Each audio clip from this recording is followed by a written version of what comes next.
하나님의 말씀 마가복음 14장 32절에서부터 42절까지 말씀입니다. 마가복음 14장 32절에서 42절 함께 읽겠습니다. 32절 그들이 겟세마네라 하는 곳에 이르매 예수께서 제자들에게 이르시되 내가 기도할 동안에 너희는 여기 앉아 있으라 하시고 베드로와 야고보와 요한을 데리고 가실새 심히 놀라시며 슬퍼하사 말씀하시되 내 마음이 심히 고민하여 죽게 되었으니 너희는 여기 머물러 깨어 있으라 하시고 조금 나아가사 땅에 엎드려 될 수 있는 대로 이때가 자기에게서 지나가기를 구하여 이르시되 아빠 아버지여 아버지께는 모든 것이 가능하오니 이 잔을 내게서 옮기시옵소서. 그러나 나의 원대로 마시옵고 아버지의 원대로 하옵소서 하시고 돌아오사 제자들이 자는 것을 보시고 베드로에게 말씀하시되 시몬아 자느냐 내가 1시간도 깨어 있을 수 없더냐 시험에 들지 않게 깨어 있어 기도하라. 마음에는 원이로되 육신이 약하도다 하시고 다시 나아가 동일한 말씀으로 기도하시고 다시 오사 보신즉 그들이 자니 이는 그들의 눈이 심히 피곤함이라. 그들이 예수께 무엇으로 대답할 줄을 알지 못하더라. 세 번째 오사 그들에게 이르시되 이제는 자고 쉬라. 그만 되었다. 때가 왔도다. 보라 인자가 죄인의 손에 팔리느니라. 일어나라 함께 가자. 보라 나를 파는 자가 가까이 왔느니라. 아멘. 겟세마네 동산 예수께서 기도하신 자리입니다. 오늘 말씀에 보면 예수께서 기도의 자리에 나가시기 전에 먼저는 12명 중에 9명은 따로 남기시고 또 그 중에 3명의 제자만 대동하여 예수님이 늘 기도하셨던 자리로 가셨던 것 같아요. 근데 가시면서 제자들에게 이렇게 기도를 부탁하시잖아요. 내 마음이 심히 고민하여 죽게 되었으니 너희는 여기 머물러 깨어 있으라. 예수님의 마음이 심히 고민이 되고 죽을 것 같은 고통이 있었다라는 거죠. 기도의 동역자가 있다는 것은 우리의 신앙을 굉장히 풍성하게 해줍니다. 내 모든 두려움을 털어놓을 수 있고 내 아픔을 이야기할 수 있는, 함께 나눌 수 있는 기도의 동역자가 있다는 것은 나를 외롭지 않게 하지요. 우리는 누구나 다 홀로 지고 가기에 너무 버거운 문제들을 안고 살아가기 때문에 그렇습니다. 예수님께서 이 기도의 동역자 제자들에게 부탁을 하셨던 것처럼 우리 또한 누군가에게 내 고민을 털어놓을 수 있고 그것을 함께 끌어안고 기도할 수 있다 그러면 우리는 굉장히 복받은 삶을 살게 되는 거죠. 제자들에게 기도를 부탁하시고 예수님께서 이제 하나님 앞에 기도하시기 시작합니다. 예수님의 기도를 통해서 우리는 몇 가지 이런 거를 배웁니다. 하나는 기도는 아버지 하나님의 선하심에 대한 믿음으로 시작이 된다라는 거. 하나님의 선하심, 하나님께서 행하시기에 모든 일이 선하고 선하신 하나님께서 이루실 것이기 때문에 그 모든 결과도 선하다라고 믿는 그 믿음이 기도의 시작인 거죠. 예수님의 기도에는 하나님을 신뢰하는 마음이 담겨져 있습니다. 나의 원대로 마옵시고 아버지의 원대로 하옵소서. 나의 소원과 아버지의 소원이 있어요. 나의 소원을 내려놓고 아버지의 소원을 이루기를 바라는 그 기도는 신뢰예요. 아버지 하나님에 대한 신뢰. 설령 그것이 십자가의 모진 고통을 지나가는 것이라 할지라도 아버지 하나님께서 행하시기 때문에 선하다고 믿는 그 믿음.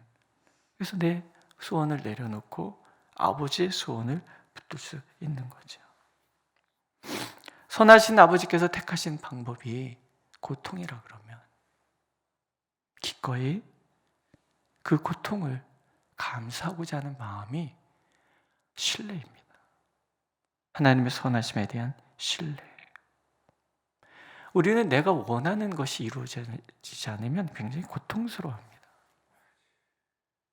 내가 바라는 대로 되어야 하고 내가 기도하는 결과가 나와야지 우리는 마음이 편해요.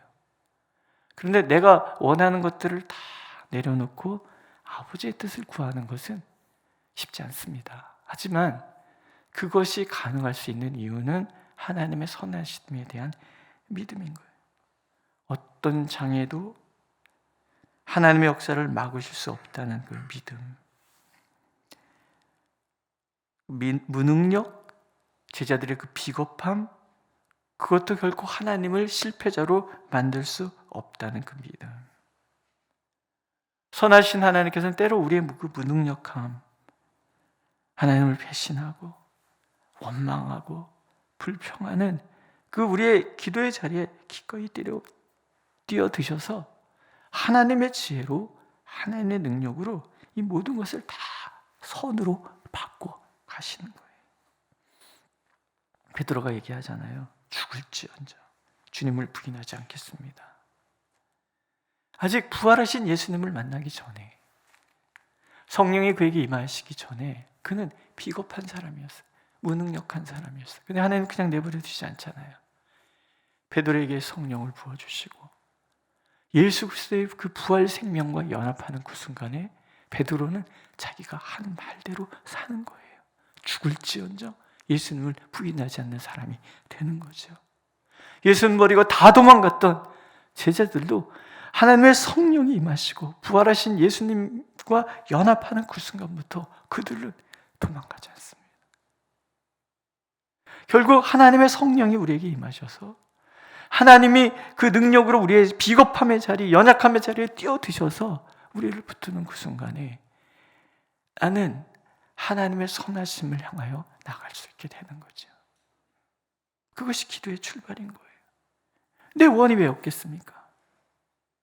그러나 그것을 내려놓을 수 있을 만한 믿음을 하나님께서 우리에게 부어주실 때 우리는 예수님처럼, 제자들처럼 기꺼이 나를 내려놓고 주님을 따라가는 거죠.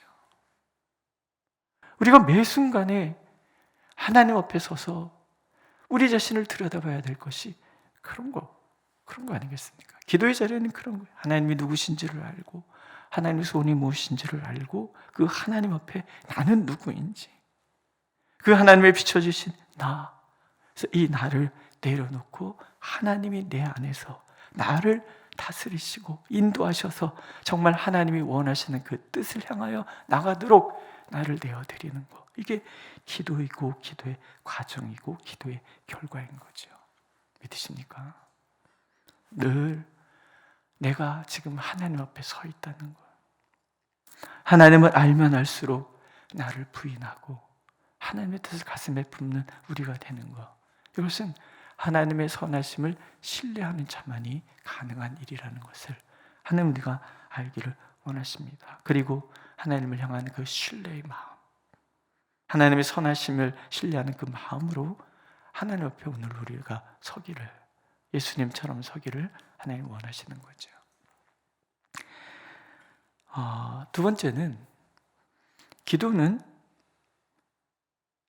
하나님의 사랑을 내 마음에 담는 거예요. 이렇게 기도를 시작하시죠. 아빠, 아버지요. 예수님께서 기도를 시작하며 불렀던 하나님에 대한 호칭이에요.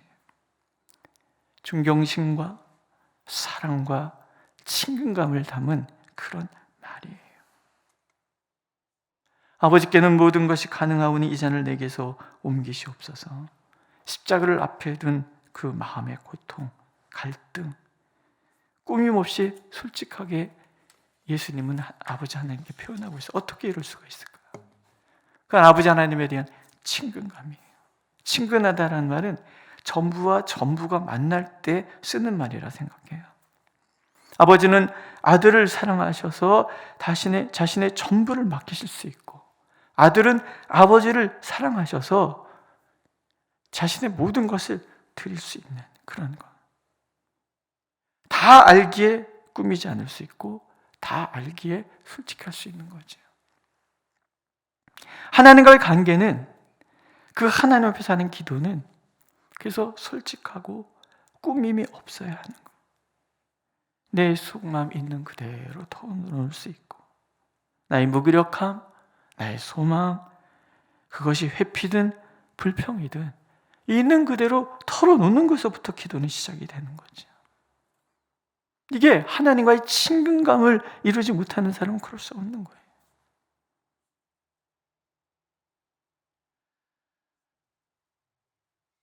친근하지 않다는 것은 무엇인가 내 안에 속내가 있다는 거예요. 또는 아버지 앞에 선 자신들의 무능력함을 보지 못하기 때문인 거죠. 베드로를 보십시오. 자신이 얼마나 연약한 존재인지를 모르기 때문에 큰 소리 치잖아요. 다 버릴지언정, 죽을지언정. 다른 사람보다 우월하다고 과장하고 자신을 속이고 하나님을 속이잖아요. 알고 부르신 하나님 앞에서 자신도 모르고 지가 무슨 말 하는지도 모르고 자신의 능력이 어느 정도인지도 모르고 큰 소리치는 이 우스꽝스러움. 왜요? 기도하지 않았기 때문에 그래요. 그게 우리의 모습이라는 거예요. 예수님이 탄식하며 얘기해요. 내가 1시간도 깨어있을 수 없더냐. 그렇게 큰 소리 쳤는데 예수님께서 심히 고민하여 죽게 생겼다라고 기도 좀 해라 부탁했는데 1시간도 깨어있지 못하는 거예요.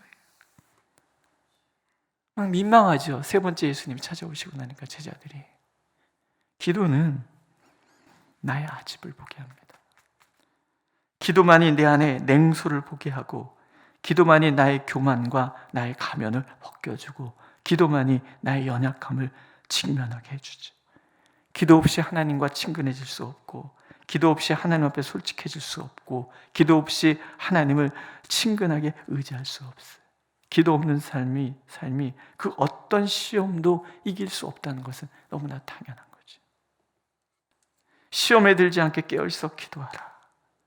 여전히 주님 우리에게 말씀하시고, 그 주님 앞에서 우리는 여전히 잠들어 있는 것은 아닌가. 하나님을 친근하게 생각하지 못하는 마음, 그 연약함이 여전히 오늘도 1시간도 깨어있지 못하고 잠들어 있는 것은 아닌가. 우리는 하나님 앞에서 주님이 이 당부 1시간이라도 깨어있어라. 그것이 하나님을 향한 친근함이고, 그렇게 깨어있는 자만이 친근하게 하나님을 다가갈 수 있고, 하나님을 만날 수 있고, 하나님 안에서 나를 발견하게 되는 거죠. 겸손은 거기서부터 시작이 되고, 온유함은 거기서부터 시작이 되고. 믿으십니까? 마지막, 기도는 하나님의 마음에 내 마음이 닿는 것입니다. 심히 놀라며 슬퍼하세요. 심히 놀랐다는 말은 비참한 운명에 직면하여 몸서리치는 것을 말합니다. 그만큼 예수님이 그 십자가의 그 고통, 몸서리치며 고통스러워하셨다는 것이에요. 예수님도 두려우셨다는 거예요. 인간 예수님은, 하나님 예수님은 그 길을 가야 되는 사명을 알지만, 인간 예수님은 인간의 그 고통 또한 알고 계셨다는 거예요. 이 잔을 내게서 옮기시옵소서. 그렇게 기도할 수 있는 거예요. 근데 그 고통을 피할 수 없다는 것을 아시기 때문에 나의 원대로 마시옵고 아버지의 원대로 하옵소서라고 기도를 하십니다. 누가는 이 장면을 예수님의 땀이 핏방울같이 땅에 떨어졌다라고 증언을 해요. 그리고 그렇게 기도하시는 예수님을 천사들이 와서 도왔다고 증언합니다. 왜 예수님은 이렇게 땀이 핏방울같이 떨어지게 기도하셨을까? 어떻게 몸서리치는 그 고통을 피하고 싶은 마음을 누르고 아버지의 소원을 위해서 기도할 수 있으셨을까? 땅이 핏방울이 되도록 자신의 소원을 누르는 이 처절한 기도를 어떻게 하실 수 있었을까? 사랑 때문에. 예수님의 마음이 하나님의 마음에 닿았거든요. 하나님의 눈물을 만났거든요. 오늘 예수님의 모습을 잘 보세요. 예수님은 우시는 분이에요. 놀라시는 분이에요. 하나님은 그렇게 통곡하시는 분이라는 거예요. 내 백성, 내 자녀를 위하여 통곡하며 우시는 하나님이에요. 예수님의 마음이 아버지의 마음에 가 닿는 순간 아들의 마음에는 아버지의 마음이 담기고 아버지의 눈물은 아들의 그 눈에 담기는 거예요. 너무나 사랑하는 아버지의 그 눈물을 보는 순간에 아드님은 차마 자신의 이 소원을 담을 수 없는 거죠. 내려놓는 거죠. 아버지 원대로 하옵소서. 나의 원대로 마옵소서. 그렇게 기도하시는 거예요. 성경에는 하나님의 마음에 그 마음이 닿았고 그 눈물을 담은 자들의 고백들이 많이 있습니다. 나의 갈 길을 다하기 위하여 죽음도 불사하겠다는 바울. 베드로는 나중에 시험으로 잠깐 근심하게 되지 않을 수 없었으나 오히려 크게 기뻐한다라는 그 베드로. 그 이름을 위하여 능력받는 일에 합당한 자로 여기심을 기뻐하였다는 사도들의 모습들. 구약의 수많은 사람들, 특별히 예레미야. 우리 전에 예레미야에 묵상한 적 있잖아요. 예레미야는 눈물의 선지서예요. 예레미야가 끊임없이 울며 다닙니다.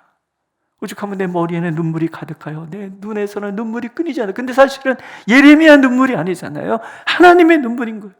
백성을 회복시키시기를 원하시고 내 백성 삼기를 원하시고 제사장 나라 되어서 이 땅에 구속사를 이루어갈 백성으로 하나님이 택하셨는데 하나님을 거부한 그들을 바라보는 하나님의 눈물을 예레미야가 그 눈에 담는 순간에 예레미야는 통곡하며 거리를 헤매는 그런 사람이 될 수가 있었던 거죠.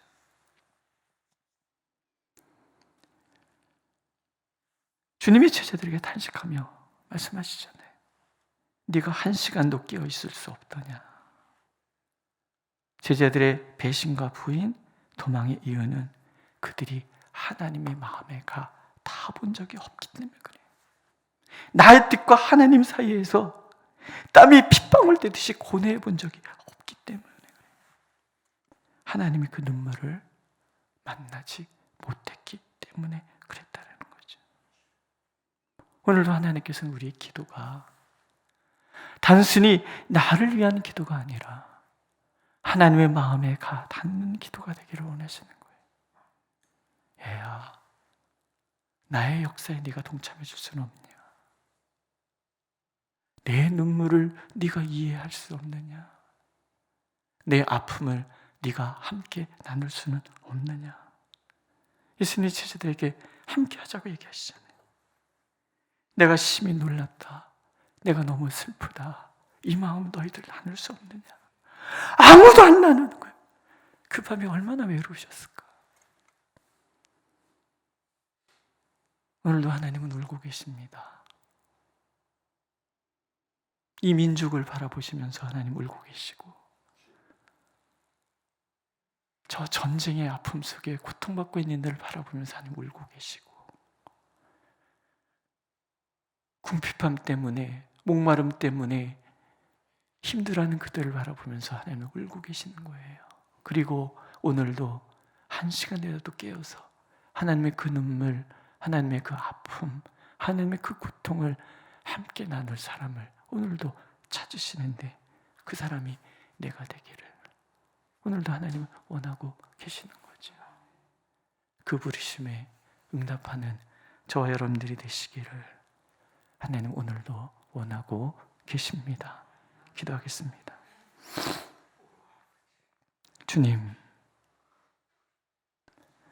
주님의 마음에 우리의 마음이 닿을 수 있기를 원합니다. 주님의 그 애통함을 우리도 함께 나눌 수 있게 되기를 원합니다.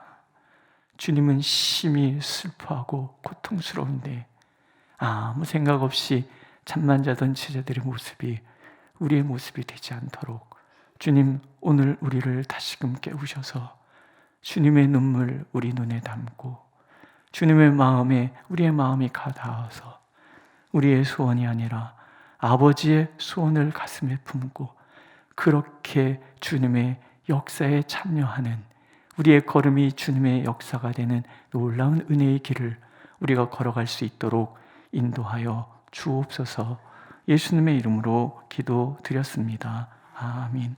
하늘에 계신 우리 아버지, 아버지의 이름을 거룩하게 하시며 아버지의 나라가 오게 하시며 아버지의 뜻이 하늘에서와 같이 땅에서도 이루어지게 하소서. 오늘 우리에게 일용할 양식을 주시고 우리가 우리에게 잘못한 사람을 용서해 준 것 같이 우리 죄를 용서하여 주시고 우리를 시험에 빠지지 않게 하시고 악에서 구하소서. 나라와 권능과 영광이 영원히 아버지의 것입니다. 아멘.